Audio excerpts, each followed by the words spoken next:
as of 12:32, that is what time it is right now, according to DraftKings. This is at 12:33, excuse me.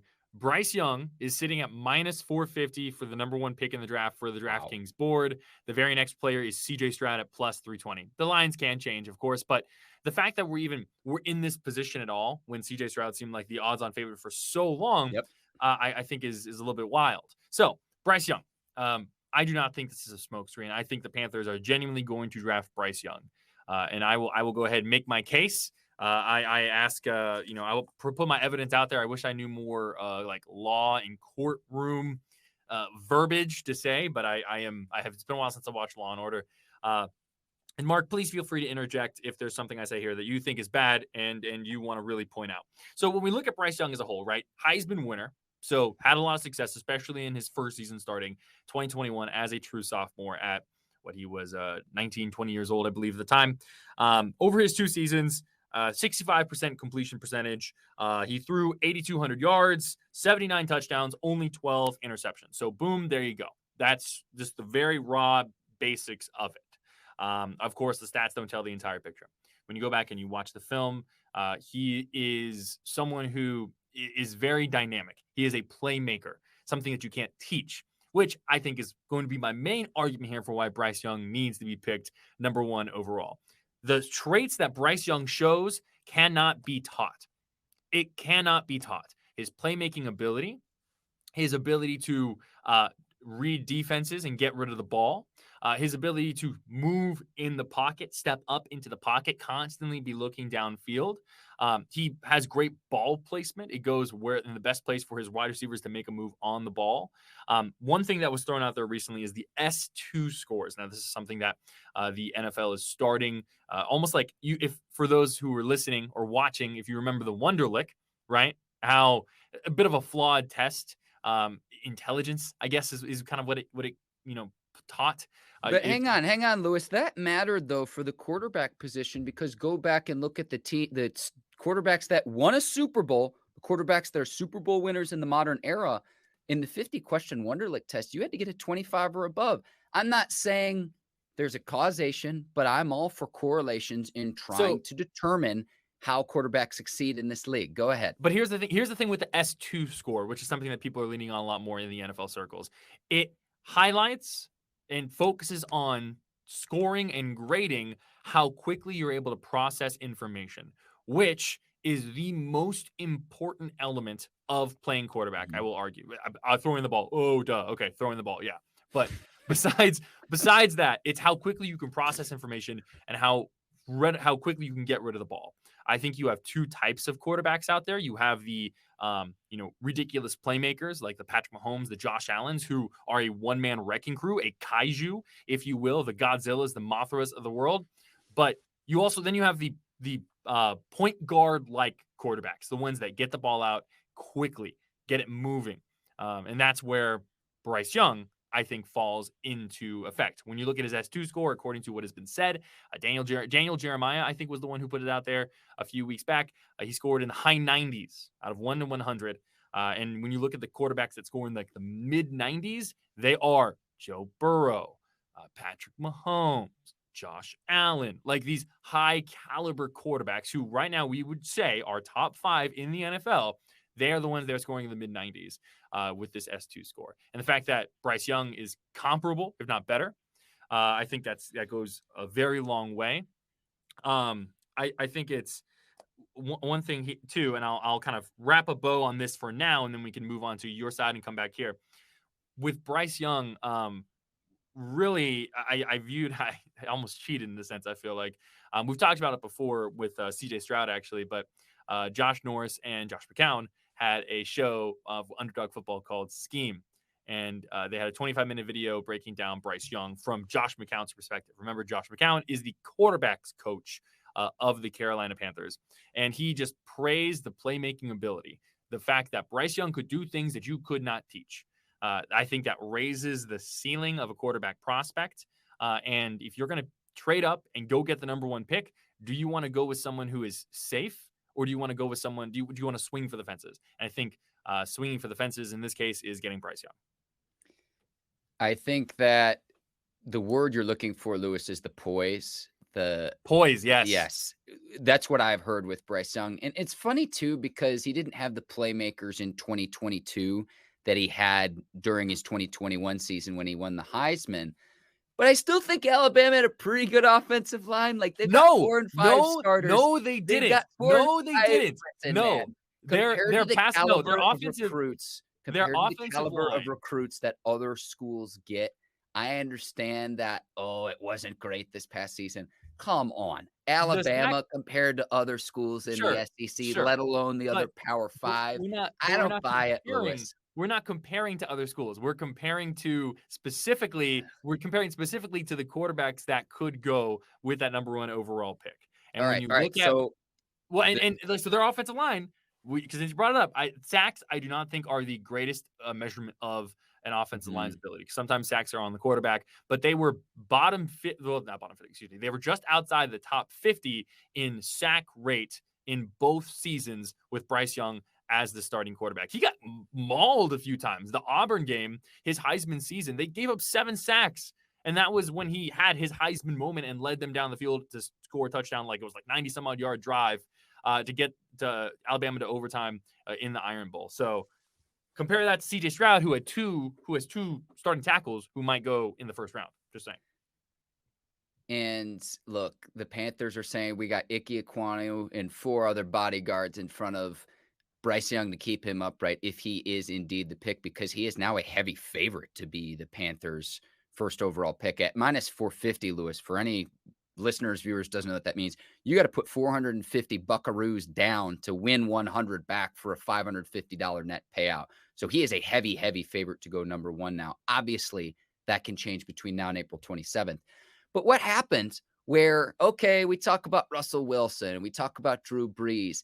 I could name you, say, the Johnny Manziels of the world, where the success of undersized quarterbacks with Drew Brees and Russell Wilson is the exception and not the norm. And so if you're the Panthers, you're saying, let's keep him upright. Frank Wright in 17 years hasn't coached a quarterback who's 6'2", who's shorter than 6'2". There aren't that many quarterbacks that are below 200 pounds, and he's at 204 listed at the combine. I don't know if I really believe that, Lewis. I don't He's know not if I going to play believe at that for a 204. He's second. not going to play at 204.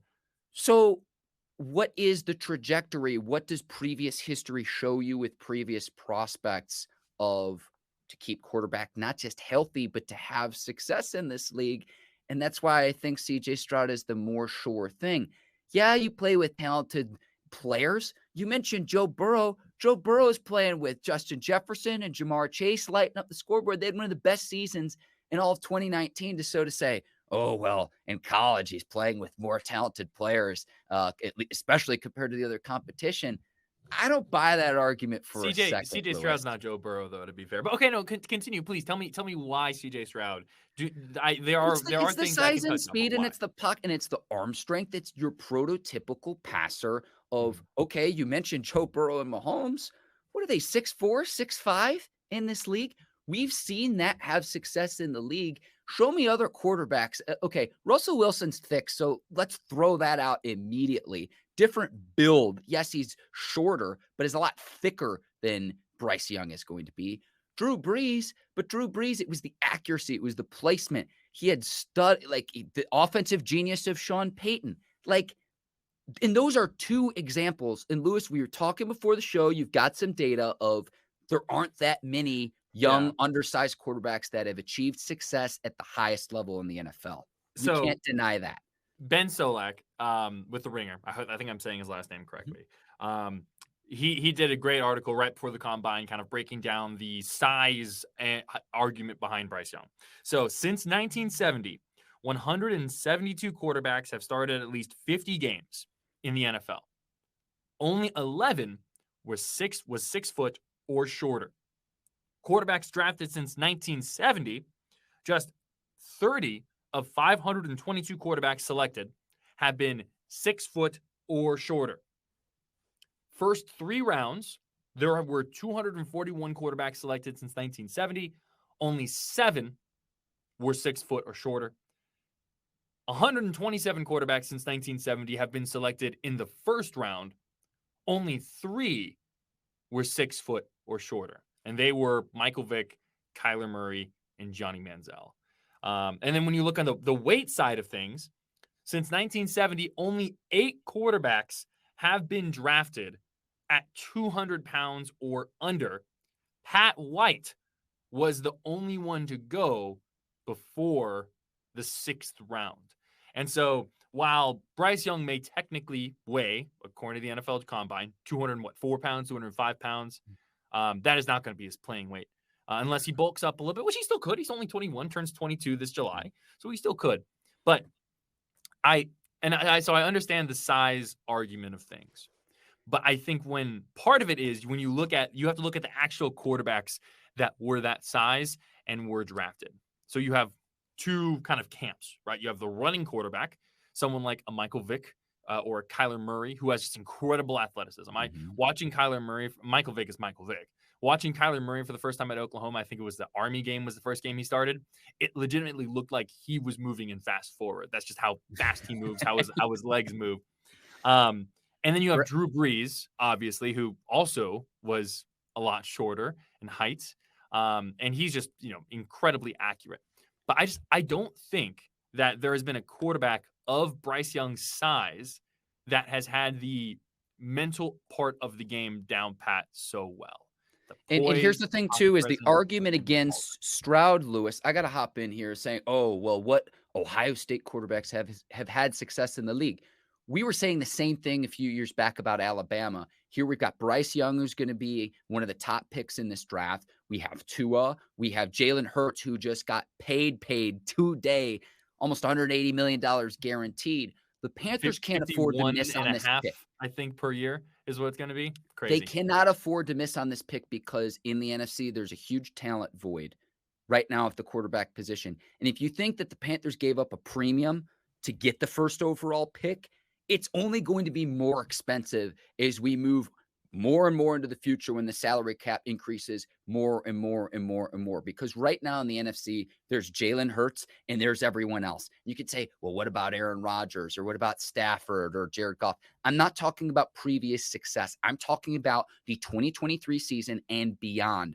Those are the stakes right now for the Panthers. And if they strike gold, they're going to be sitting pretty because there's a dearth of quarterback talent in the NFC compared to what is a gauntlet in the AFC. Well, so, okay, and I think all that is fair. And for the record, I do think that both of these quarterbacks will have success. I do think that if you pick Stroud or you pick Young, I think you're going to be okay. You're going to be good.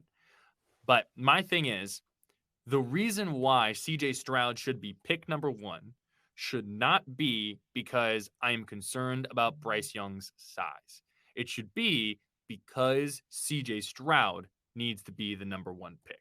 That is one of my big takeaways. All right. But here's the thing, too, is can you keep Young healthy? For what? Okay. And that's where I look at the Solak numbers, Lewis, because I look at it's a big sample size. And I understand each player is their own individual. I totally understand that. But what is the recipe to have the greatest chance of success? And I think that's CJ Stroud for all of the reasons we've discussed, Lewis.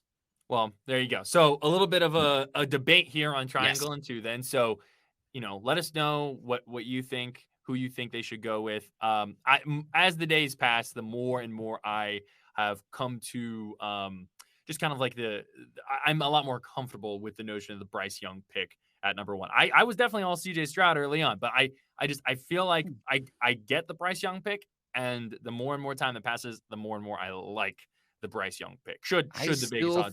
I still think, and you can call me crazy, that Anthony Richardson should be considered. You might think that I'm nuts, but cancel your CJ Stroud orders. Bryce Young looks like it's going to be. And here's the thing too, Lewis, we might be talking a week from now and the odds might have flipped again.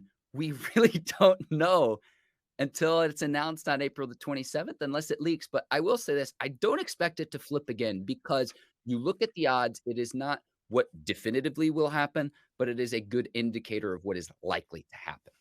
10 days. It needs to hurry up because we're in the worst part of the NFL draft prep right now, which is when everyone is just kind of losing their minds.